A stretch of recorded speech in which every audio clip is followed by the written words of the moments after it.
welcome to Interfaith Spiritual Center Worldwide, where we believe there's a power for good in the universe greater than we are, and we are using it every single day of our lives. The theme, Through the Looking Glass. And I want to share from the Apostle Paul. It's one of my very favorite verses. It's, "For now I see through a glass darkly, but then face to face. I know in part, but then shall I know, even as also I am known." So we see through a glass darkly. And through the looking glass, remember that Alice places her hand on the looking glass and it what? Goes straight through to another reality. I see through the glass darkly, but then face to face. I know in part, which is the chronos time, the chronology, the rational mind. And then as we place our hand in the energy, in the field of all possibilities, we move into the next reality. We are initiated. We are the candidates for a higher energy field. And it's so interesting. We never really anticipate our initiations. They kind of come upon us in an amazing way. And we make the adjustment. And when we make the adjustment, we open the space to allow God to do what God does best by means of each and every one of us, which is to extend what? Is to extend the energy of who we are. And the ground of being, of course, is love. And in all this sacred mythology and the opportunity that we have to look at how does our life correlate with this? And when we acknowledge the correlation and the opportunity that we have to go to the next level, what happens is everything unlike that shows up. I see through a glass darkly, but then face to face. I know in part, but then I will know in full. Because not all is revealed, right? Not all is revealed. So when Alice places her hand on the looking glass and she moves through to this next reality, all kinds of energy shows up. All form of beings show up. And she is attempting to make sense of it. And when we attempt to make sense of it with our rational mind, our linear mind, it never works. That's the ego mind. The right brain is the energy of the soul, the right brain hemisphere. So we have the right brain hemisphere that is soulful, that opens the sensitivity, that acknowledges that there's a power for good in the universe greater than I am. I open to this power in the universe.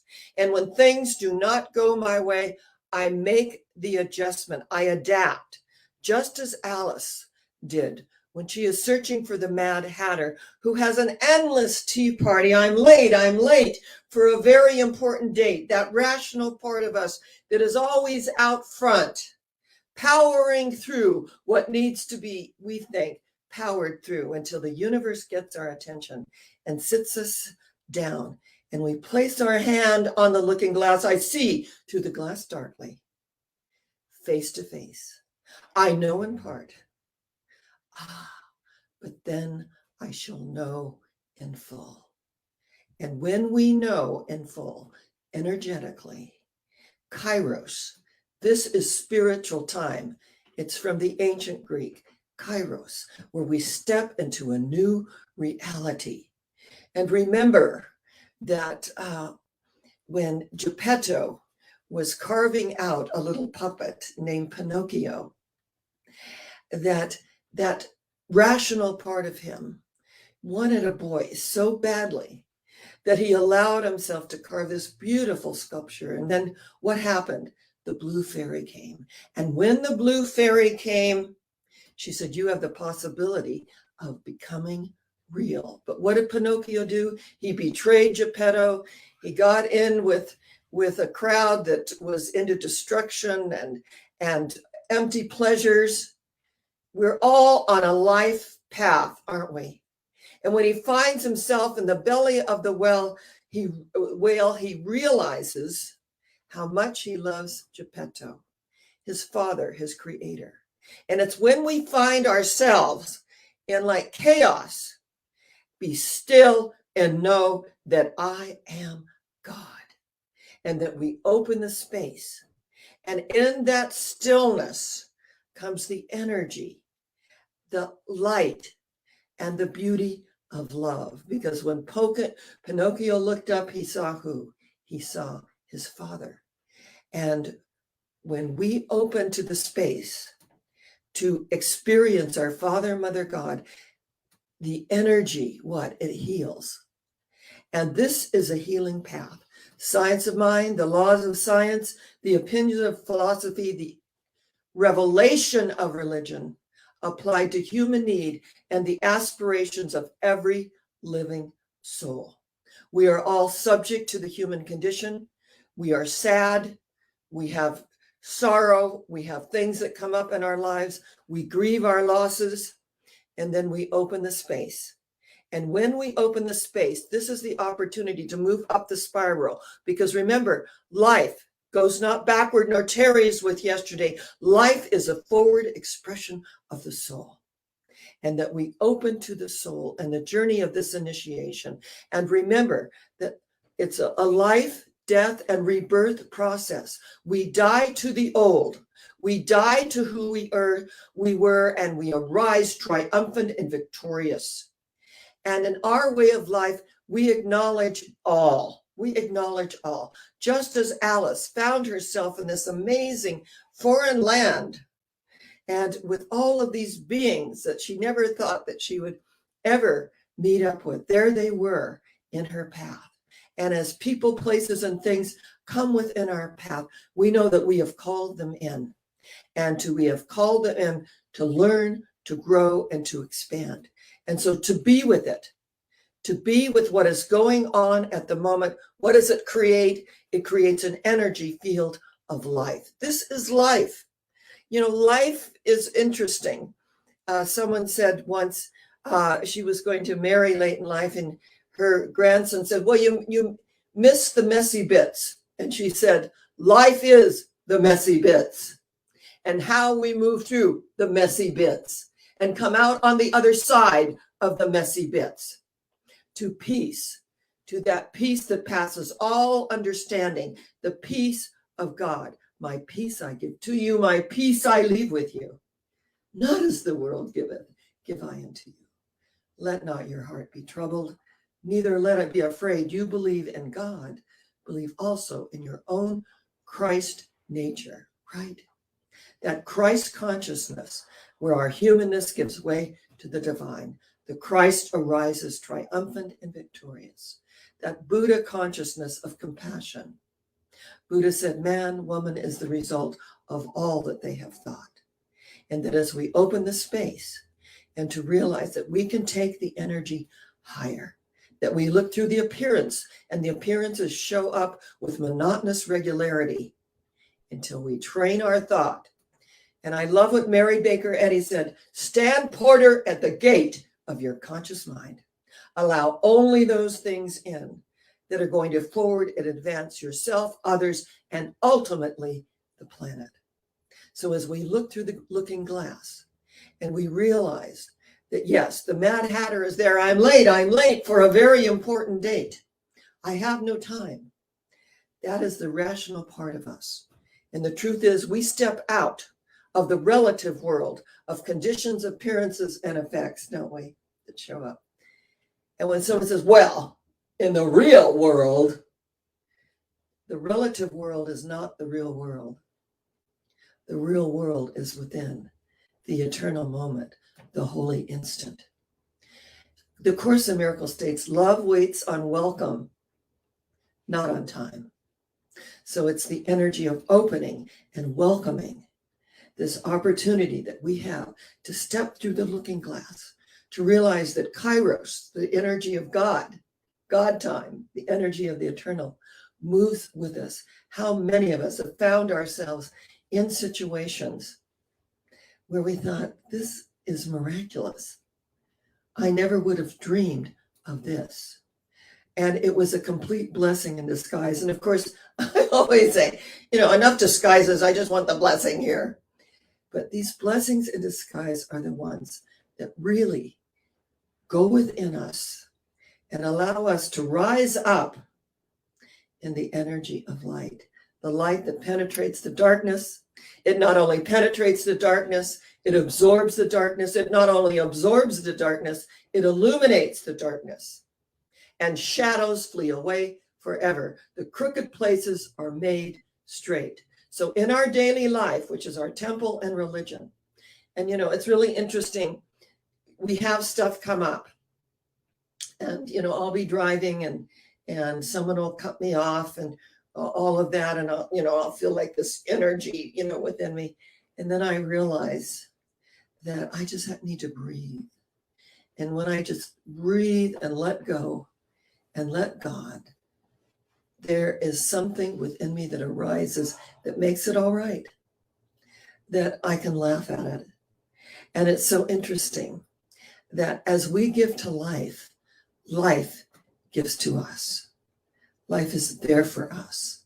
Someone said the universe always has your back. And when we believe that something good is going to arise out of it, it is wonderful. Now, Frank Baum, who wrote Alice in Wonderland, had a great grandson named Bob Baum. And my husband, Neil Stroud, he taught in a disadvantaged area school, English as a second language. And he taught school with Bob Baum. And Bob gave him an original copy of Alice in Wonderland, signed.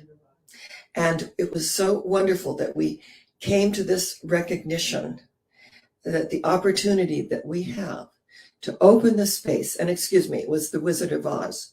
And my daughter and I were in England, and we went to Alice's gift shop, and it was just magical.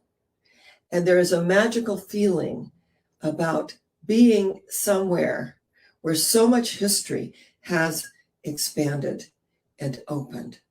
So this morning, as we look through a glass darkly at our life, at the situations, at the sorrows, the upsets, there's also the joy. The Bible states the sins of the first and second generations are visited upon the third and fourth. But I say the joy of the first and second generations are also visited upon the third and fourth generation to pass that energy on. We are living in very interesting times, aren't we? And what I know is there's a light at the end of the tunnel. And it is not an oncoming train. It's a light at the end of the tunnel. It's the light that gives us hope and sustains us through these moments that seem very disorienting. But life being a spiral, with each new revolution of change, there's disorientation, just as Alice went through the disorientation. And we come out on the other side. And when we come out on the other side, all of these amazing characters that we've called into our energy field are some facet of ourselves.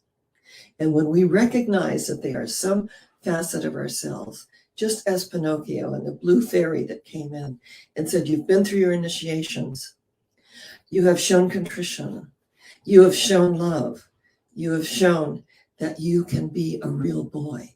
To be in the world is to be real, is to have our experience, not to push down the negative experiences, but to be with them. What are they teaching us? And as we're with the negative experience, it's usually something from our past. We know that what is the past? It's a cancel check. What is the future? A promissory note. Today is cash, isn't it? This day is cash. This is the real moment. Ride the carousel. Reach for the golden ring. Never to finish, only to begin again. Life is a circular thing. And we find ourselves to know, that place where we started and to know it for the first time, as William Blake stated. And when we know it for the first time, energetically, it's a new day. It's a new opportunity. It's, hey, here's the paints. Here's the brushes. You paint paradise and in you go. Yes, we have our disappointments, betrayals, things that come up in our lives. But the truth is to draw the larger circle and include those things that do not serve. And when we include them, we embody and integrate them into our daily life, which is our temple and our religion. So we're each looking through a glass darkly, aren't we?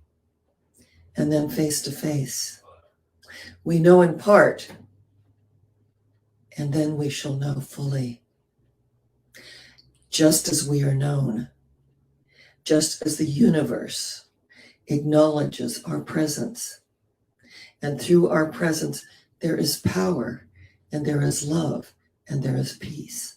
I believe that peace is possible on the planet. I believe that every loving thought makes a difference. And that as we open the space of forgiveness, as we truly let go at the deepest level, that looking through the glass darkly allows us to see our reflection face to face. That reflection is the Christ. It is the Buddha. It is the holy I am presence.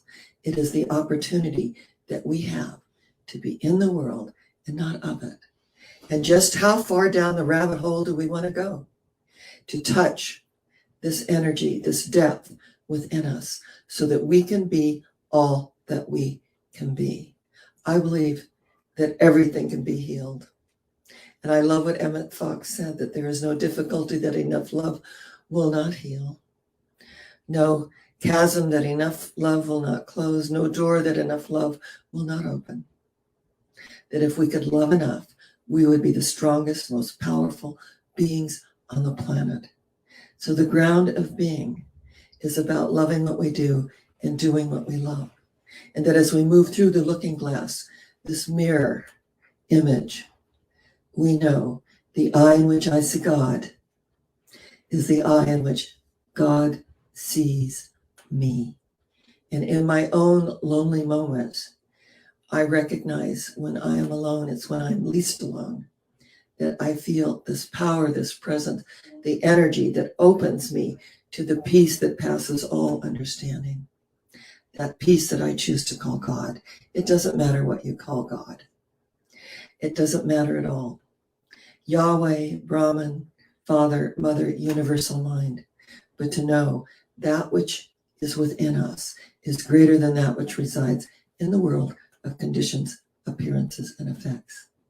So we acknowledge today that we're each moving through the looking glass, that we move from Chronos time, which is the ego time, the chronology of every day, into Kairos time, which is spiritual time, which is soul time, which is time to commune and to be in this energy, because our demands, our daily demands they're heavy at times, but to just let it go and to realize this too shall pass. There was a great monarch, and he brought all his wise viziers in, and he gave them a gold ring. And he said, I want you to go out and have something engraved in it that will sustain me through good times and bad times. And then bring it back to me. And so all of these wise men went out, and they had a week to do this in, and a week elapsed. And the Grand Vizier laid forth the ring and the engraving inside. And so the great monarch looked inside the ring, and engraved in the ring was, this too shall pass. This too shall pass. And what that means is that all of our glorious moments, of course they pass. All of our sorrowful moments, of course they pass. And we come to the present moment, the eternal moment where we live and move and have our being. So on this morning, we allow the blue fairy to come in and say, you are real. We allow the energy of consciousness to come in and say, through all these experiences, I get it. My daily life is my temple and my religion. And all that I have called in to this amazing Jabby Walker world is part of my own consciousness. And I integrate it so I can be in the world, but of a higher spiritual vibratory frequency. He drew a circle that shut me out. But love and I had the wit to win. We drew a circle that took him in. And through that circle of life, it's ever expanding into ever widening circles toward infinity. So this morning, I acknowledge that we're all on our path and that we are all going somewhere. And where is it? Higher yet. Where is it? Higher yet. Where is it? Higher yet. Because I am in a high place and I will not come down. None of these outer things going on move me. I am in a high place and I will not come down. I say namaste. The divinity within me salutes the divinity within you. And the divinity within you salutes the divinity within me. And if I am in that place in me, and you are in that place in you, there is only one of us. Namaste. I say shalom, the peace that passes all understanding. And God bless us, everyone. And so